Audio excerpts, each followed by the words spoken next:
ಈಗ ನಮ್ಮ ಹಿತೈಷಿಗಳು ಹತ್ತನಿಯಲ್ಲಿ ನನ್ನ ನಿರ್ಬಂಧ ಮಾಡಿದ್ದಾರೆ ನನಗೆ.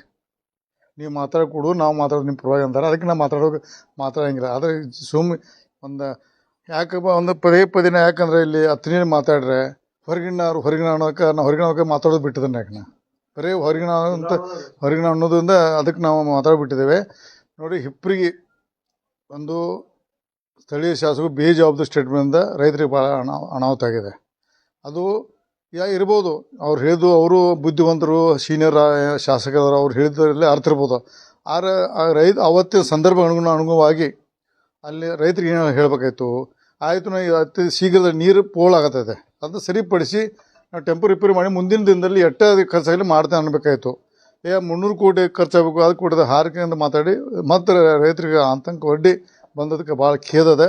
ಅದೇ ಶ್ರೀಮಂತ್ ಪಾಟೀಲ್ ಹೋಗಿ ಎಷ್ಟು ಚೆನ್ನಾಗಿ ಅವ್ರಿಗೆ ಉತ್ತರ ಹೇಳಿ ಬಂದ್ರೆ, ಅದಕ್ಕೆ ಅವರು ಅದನ್ನು ರಿಪೀಟ್ ಮಾಡಿದ್ರೆ ಶ್ರೀಮಂತ್ ಪಾಟೀಲ್ ಅವ್ರು ಹೋಗಿ ಅವ್ರು ಏನಿದೆ ಟೆಕ್ನಿಕಲ್ ಹೇಳಿ ಬಂದಾರೆ, ಅದನ್ನು ಪೋಲ್ ಆಗಬೇಕು. ಮೊನ್ನೆ ಅಸೆಂಬ್ಲಿ ಸಹಿತ ತೇಜಸ್ವಿ ಸಿದ್ದು ಸೌದಿ ಇರ್ಬೋದು, ಈ ಭಾಗದ ಎಲ್ಲ ಶಾಸಕರು ಭಾಳಷ್ಟು ಮಾತಾಡೋದ್ರ ಅವಾಗ ಸೌದಿಯವರು ಕಾಣಕ್ಕೆ ಇದ್ರಲ್ಲಿ ಗೊತ್ತಿಲ್ಲ ನನಗೆ. ಆಮೇಲೆ ಬಂದ್ರೆ ಕಾಣ್ತದೆ, ನಾನು ಟಿ ವಿ ನೋಡಿದೆ. ಆಮೇಲೆ ಡಿ ಕೆ ಶಿವಕುಮಾರ್ ಇರಲಿಲ್ಲ. ಹೀಗಾಗಿ ನೀರಾವರಿ ಬಗ್ಗೆ ಚರ್ಚೆಗೆ ಅದು ಆದಷ್ಟು ಶೀಘ್ರದಲ್ಲಿ ಇದರಲ್ಲಿ ರಾಜಕೀಯ ಬರ್ಸೋದು ಬೇಡ. ಅದು ಶೀಘ್ರ ರಿಪೇರಿ ಆಗಿ ರೈತರಿಗೆ ನೀರು ಮತ್ತು ಯಾಕಂದರೆ ಬೇಸಿಗೆಯಲ್ಲಿ ನೀರು ಕಡಿಮೆ ಮಾಡೋದು, ಆದಷ್ಟು ಬೇಗ ಮತ್ತು ನೀರು ಸಂಗ್ರಹ ಆಗುವಂಗೆ ವ್ಯವಸ್ಥೆ ಸರ್ಕಾರ ಮಾಡಬೇಕಂತ ಆಗ್ರಹ ಮಾಡ್ತೀನಿ.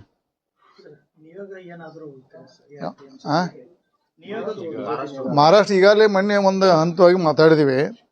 ಅದು ಸರ್ಕಾರದಿಂದ ಅವರೆಲ್ಲ ಕೊಡಲಿ.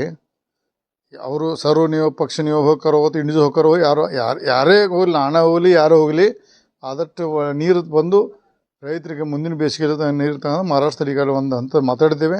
ಆದರೆ ದುರ್ದೈವ ಸಂಗತಿ ಅಜಿತ್ ಪವಾರ್ ಅಚಾನಕ್ ಮರಣ ಹೊಂದಿದ್ದರಿಂದ ಒಂದು ವಾರ ಬಿಟ್ಟು ಮತ್ತೊಂದು ಸಲ ದೇವೇಂದ್ರ ಫಡ್ನವೀಸ್ ಭೇಟಿಯಾಗಿ ನಾವು ಮಾತಾಡೋ ನೀರು ಬಿಡುವ ವ್ಯವಸ್ಥೆ ನಾವು ಮಾಡ್ತೇವೆ. ಸರ್ಕಾರದಿಂದ ಯಾರೇ ಮಾಡಿದ್ರೆ ಅದಕ್ಕೆ ನಮ್ಮ ಸಹಕಾರ ಇದೆ. ಯಾರೇ ನೀರಿನ ಬಗ್ಗೆ ಚರ್ಚೆ ಮಾಡೋಕ್ಕೆ ಯಾರೇ ನೀವು ಹೋದ್ರೆ ಅದಕ್ಕೆ ನಮ್ಮ ಸಹಕಾರ ಇದೆ.